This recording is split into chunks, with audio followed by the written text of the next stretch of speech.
So ఈ వీడియోలో మనము తెలంగాణలో అంగన్వాడీ అప్లికేషన్స్ ఉంటాయి కదా, సో దానికి ఎలా అప్లై చేయాలనేది చూద్దాము. సో మనం అఫీషియల్ వెబ్సైట్కి వెళ్ళాలి. ఇది సో ఇక్కడ వెళ్ళినాక మనకు ఇంటర్ఫేస్ ఈ విధంగా ఓపెన్ అవుతుంది. సో ఇక్కడ అప్లికేషన్ ఫామ్ అని కనిపిస్తుంది కదా ఇక్కడ, సో దాన్ని క్లిక్ చేయాలి. క్లిక్ చేస్తే మనకు ఈ విధంగా అప్లికేషన్ ఫామ్ అనేది వస్తుంది. ఓకేనా, అండ్ దీన్ని మీరు ట్రాక్ చేసుకోవచ్చు. ఇక్కడ application form for the position of AWT అంటే అంగన్వాడీ టీచర్స్, హెచ్ అంటే హెల్పర్. సో మీరు ఏ పోస్ట్కి అప్లై చేస్తారో దానికి అప్లై చేసుకోవాలి. పోస్ట్ అప్లయింగ్ ఫర్ దేనికి అప్లై చేస్తుంటారు, అంగన్వాడీ సెంటర్ డీటెయిల్స్. ఇక్కడ క్లిక్ చేయలే.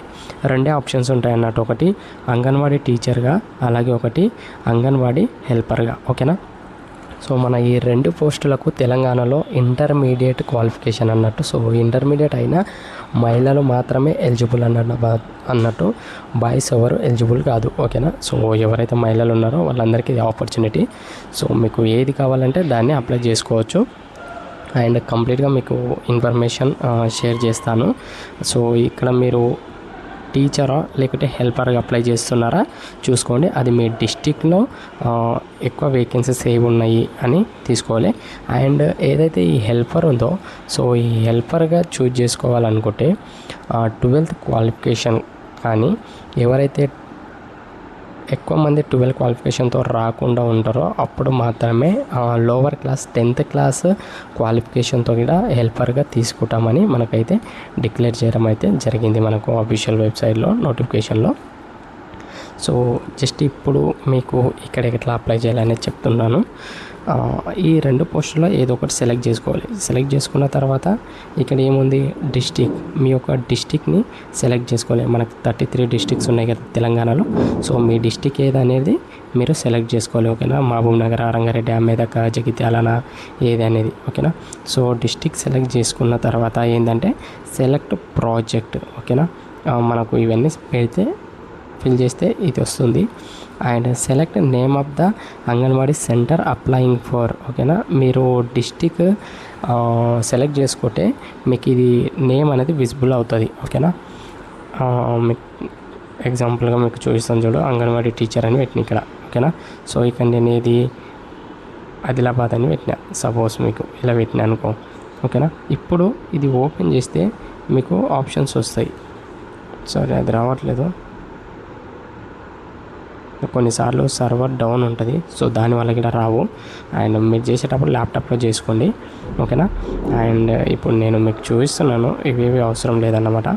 సో కిందికి వస్తే అప్లికెంట్ డీటెయిల్స్, ఎవరైతే అప్లై చేస్తున్నారో సో ఆ మహిళ యొక్క కంప్లీట్ డీటెయిల్స్ అన్నట్టు. ఓకేనా, దీంట్లో applicant name, okay, and second వచ్చేసి వాళ్ళ యొక్క ఫాదర్ నేమ్ని ఎంటర్ చేయాలి. తర్వాత వాళ్ళ యొక్క హస్బెండ్ నేమ్ పక్కాగా, ఎందుకంటే మ్యారీడ్ అయిన ఉమెన్లే ఎలిజిబుల్ కాబట్టి ఎంటర్ చేయాలి. వారి యొక్క ఆధార్ కార్డ్ని ఎంటర్ చేయాలి. తర్వాత వాళ్ళ యొక్క మొబైల్ నెంబర్, రెగ్యులర్గా ఏదైతే యూజ్ చేస్తారో ఆ మొబైల్ నెంబర్ ఎంటర్ చేయాలి. తర్వాత వారి యొక్క అడ్రస్ ఏదో అడ్రస్ ఎంటర్ చేయాలి. తర్వాత వాళ్ళ విలేజ్, వార్డ్ ఏదైతే ఉందో సో దాన్ని నేమ్తో ఫిలప్ చేయాలి. సో ఇక్కడి వరకు అప్లికెంట్ డీటెయిల్స్ అనేటివి అయిపోతాయి. నెక్స్ట్ కిందికి వస్తే ఏంటంటే particular of the caste or reservation ఏదైతే ఉందో, అది క్యాస్ట్ రిజర్వేషన్ ఏదైతే ఉందో, so STA, SCA, BCA, BCA, BCDE, general, OH చాలా ఉన్నాయి. సో దీంట్లో ఏదో మీరు సెలెక్ట్ చేసుకోవాలి. విత్ మైనారిటీ ఎస్ అయితే ఎస్, నో అయితే నో అనేది ఫిల్ చేసి పెట్టాలి. ఓకేనా, నెక్స్ట్ వస్తే పర్టికులర్ ఆఫ్ ఎస్ఎస్సి. ఓకేనా, మీరు మెమో అంటే టైప్ ఆఫ్ మనకు చెప్పాం కదా, ఎస్ఎస్సి అండ్ ఇంటర్ బేస్డ్ పైన ఉంటుంది. సో ఇప్పుడు ఎస్ఎస్సి డీటెయిల్స్ అన్నట్టు, మార్క్స్ ఉంటే మార్క్స్, జీపీఏ ఉంటే జీపీఎన్. కొందరు ఓపెన్ ఎస్ఎస్సి చేసి ఉంటారు, కొందరు రెగ్యులర్ చేసి ఉంటారు కదా, వాళ్ళ కోసం ఇది అన్నట్టు. ఇఫ్ మార్క్స్ వస్తే మీరు మార్క్స్ ఎంటర్ చేయాలి. ఒకవేళ మీకు జీపీఏ ఉంటే జీపీఏ ఎంటర్ చేయాలి అన్నమాట. సో ఇది మనకు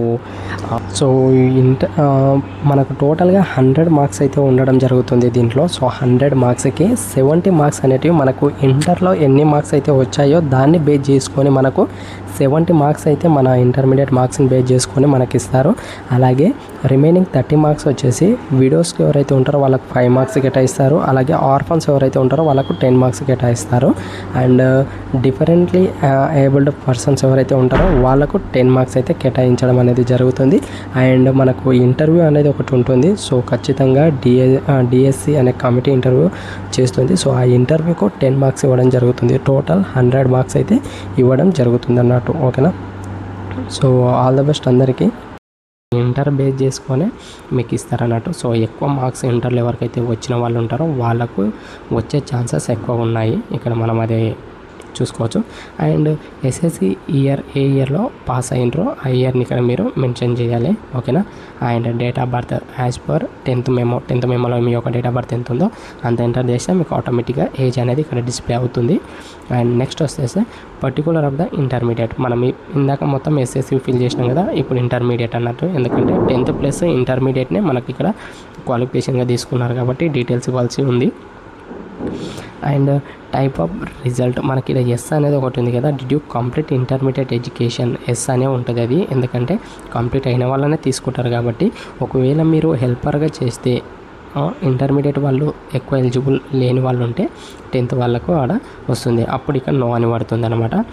మీరు ఓపెన్ ఇంటర్ చేశారా, రెగ్యులర్ ఇంటర్ చేశారా, మీరు ఇక్కడ క్లారిటీగా టిక్ చేయాల్సి ఉంటుంది. తర్వాత ఇంటర్ ఇయర్ ఏ ఇయర్లో పాస్ అయినరు, ఓకేనా, మీ మెమో మార్క్స్ ఎంతనో ఇక్కడ ఎంటర్ చేయాల్సి ఉంటుంది. తర్వాత అదర్ ఎడ్యుకేషనల్ క్వాలిఫికేషన్, మీరు ఏమైనా డిగ్రీ కానీ ఇంకా ఏమైనా చేసి ఉంటే అవిటి మీరు ఇక్కడ మెన్షన్ చేయాలి. ఓకేనా. డిగ్రీ కానీ పోస్ట్ గ్రాడ్యుయేషన్ పిహెచ్డి చేసిన వాళ్ళకి ఎలిజిబుల్ అన్నట్టు. మినిమం ఇంటర్ పాస్ అయ్యి ఉంటే వాళ్ళు చేసుకోవచ్చు ఉమెన్స్. ఓకేనా. ఏ ఇయర్లో పాస్ అయినట్టు ఇది మెన్షన్ చేయాలి. అండ్ మెయిన్ ఎలాంటి సర్టిఫికెట్స్ మనకు కావాలి అని ఒక డౌట్ ఉంటుంది. సో మెయిన్గా మనకు అప్లికెంట్ విడోస్ అంటే ఎవరైతే భర్త చనిపోయిన వాళ్ళు ఉంటారో వాళ్ళ యొక్క అప్లికేషన్ ఇక్కడ ఇవ్వాలి. అండ్ అలాగే దానికి ఒక సర్టిఫికేట్ ఉంటుంది కదా, ఆ సర్టిఫికేట్ని ఇక్కడ 100 KB లోపే ఉండాలి ప్రతి సర్టిఫికేట్. సో దాని యొక్క ఇమేజ్ని ఇక్కడ ఎంటర్ చేయాలి. తర్వాత అప్లికెంట్ ఈజ్ అన్ ఆర్ఫన్. ఓకేనా.